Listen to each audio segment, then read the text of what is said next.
This week on Wonky Times, why Bigfoot reportedly smells like a walking landfill, a woman who drinks her own urine every single day, and the strange origin of the phrase, piss like a racehorse. Plus, Matt chats with an animal communicator about what animals might actually be trying to tell us. Rock on, dudes. It's party time. Meanwhile, let me pass on the good word about the new Wonky Times. Woo! You heard the guy, it's party time. Welcome, folks. It's Matt and RoboBrian. Matt, when was the last time you showered? I don't know. Why are you asking? Can you smell me or something? Maybe. Psh, you don't even have nostrils. You were right.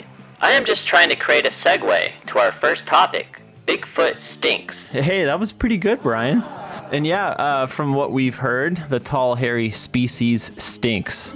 I mean, look at all of that hair. They're like a giant walking armpit. RoboBecca, you have some information about these rumors. Many Bigfoot encounter reports describe a foul, pungent odor, often compared to rotting garbage, skunk, or, in some accounts, a musky, urine-like or dirty diaper smell. This intense, nose-busting smell is commonly attributed to poor hygiene, accumulation of dirt, sweat, and debris in its fur, or potential defensive scent glands. And remember when we chatted with June Edward, RoboBrian? She has some opinions about Bigfoot's stench. Let's hear it. I mean, I wouldn't want to smell one, especially with that wet. Yeah.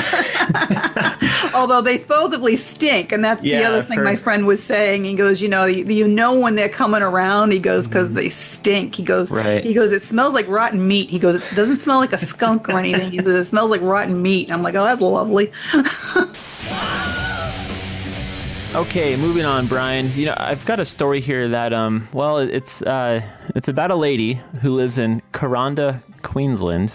Never been there, but she drinks her own urine every single day. No way. I am unsubscribing from this story. Well, hold on. She believes it has health benefits. Things like boosting your immune system, improving your skin, all that usual stuff. I wonder if this is FDA approved. And she's not just doing it occasionally. This is a daily routine. You pee daily, don't you? Yeah, but I'm not drinking it. Are you considering adopting this routine? No way, man. I need to start drinking more water first. And speaking of which... Speaking of pee? Yeah, you're in for a treat. Have you ever heard anyone say, I've got to piss like a racehorse? I don't normally talk to too many people other than you and RoboBecca. You're my homeboy, Brian. Okay, what's the deal with pissing like a racehorse, Becca? Piss like a racehorse is a common, vulgar idiom meaning to urinate profusely, urgently, and with great force. The phrase stems from the large volume of urine horses produce, up to a gallon at a time. No way. And the use of diuretics like Lasix in racing to reduce weight and improve performance, causing them to empty their bladders urgently before races. That's a lot of water, huh, Brian? That would rust me up in moments. Are you talking about the pee or the water? Both. I don't know if you've noticed or not, Brian, but there's a theme going on here. Urine, right? Yep, and it's been a really elaborate way to segue to my interview with Nancy, who's an animal communicator. This is all about segues, this episode. Wow, you really went for it. Yep, like I said, you're in for a treat. It wasn't as effective the second time around. And now I really need to pee. Brian, can you hit play on the interview so I can... Pee? Yes. Okay, here's the interview so Matt can visit the restroom. I hope he remembers to flush. I ask a lot of people, what do you really believe? What do you really believe life is? And I believe and have, as long as I can recall, that all life and beyond this earth is connected. And at what level do I want to connect? That's it.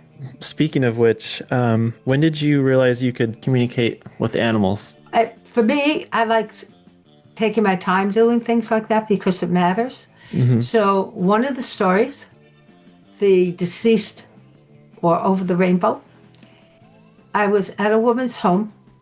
She called me in because she wanted a reading on her dog who had passed. They were very close. Mm-hmm. And I don't remember all of it, but suddenly I kept seeing these images of this adorable costumes on this dog. Cute as a button images. And so I tell her that, and she goes, one moment. And she goes over to the mantle of a fireplace and pulls out a book on it. And in it are the photos of the dog dressed up for every single holiday there ever was. And I said, oh my God, really? I get goosebumps. And I think even at that time, I was so thrilled that it was true, because it gave her confirmation. Not because I'm right, but because it made her feel like that's a true thing and that he is that close to her for real. Kind of confirming for her, she's right. It's a great relationship. He was thrilled to be dressed up. That's nice. Yeah, I thought it's so sweet. You never know. Like, my dog who passed away, let's see, it was New Year's Eve 2021. And so I bought a few costumes for him over the years, and I could tell he didn't like them at all. I was going to say, I don't think most of them do, but some love it. Some get it as fun, and others can't stand it. It feels uncomfortable. One of the fun things, I think, they watch TV, right? I've had cats and dogs, and if you put on a TV of cats or dogs or anything, they mimic. You know, when you say your beagle barks, barking is a language. It is not meant to bother anybody. It is a language because they don't have our voices to speak the way we do. It's just like them hearing us and going, oh, that sounds weird. Yeah. Here I am barking and telling you. Yeah. It's time for me to go out. I have a different bark for going out. I have a different bark when I'm hungry. I have a different bark when I think somebody's coming and trespassing on our property. Yeah. You know I'm supposed to watch everything, right? So I look at that, but I have a fun one. I was at one of the paddocks at a raceway. I was called in to look at a horse. And while they were, because the horse looked ill, and I said, show me the food. And the food was hay in a cube. And I said, get on the laboratory of that company, get the head lab, and ask him what he sprayed the cube with, because you don't get to be a cube. Right. Naturally. And be natural. Right. I said, meanwhile, I'm going to walk around the paddock and say hello to the horses. Would you mind? They said, no, go. So I'm walking around. There are like, I think, 18 horses there at the time. So I'm walking around them, and I walk past this beautiful horse. And as I'm walking, I could swear I hear him yell at me. How dare you pass me by? I turned around and I looked at his name. I think it was Adam Lobel. I had no idea who names are or what. I didn't, that wasn't my thing. Yeah. And so I looked at him. I said, I'm so sorry. I didn't mean to. In my mind, I'm sending him a chat. And sometimes I do it out loud. And he said, I am the #1 winner. I was born to race. Wow. I said, oh, well, then you're doing what you like. He said, yes, I am. But you need to know how important I am. I said, okay, I do. So I come back out, and they had just got off the phone, and they found out it was bentonite, which weakens his stomach, and that's why he was sick. So I then said, is Adam Lobel like #1 in something? They said, yeah, in the country.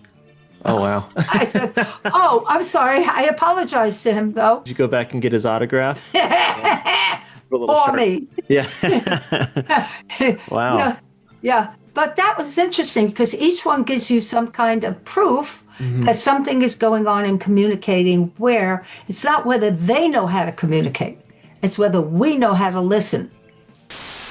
And that's the end of this week's show.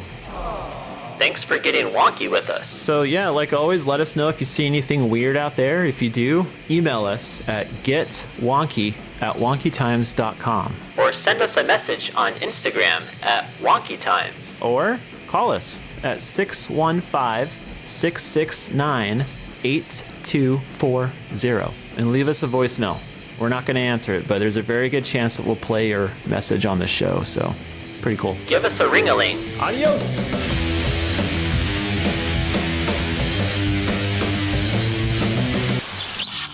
I like to do it on the couch. I like to do it with my husband. Heck, sometimes I do it when no one's looking. Anywhere works for me.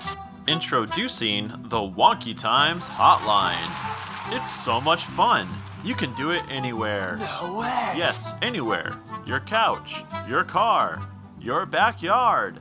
Call us, leave a voicemail, and maybe you'll hear your message on the next podcast episode. Dial 615-669-8240. Strange stories, spooky tales, and all things wonky just waiting for your voice. Again, that's 615-669-8240. Don't wait, get wonky today.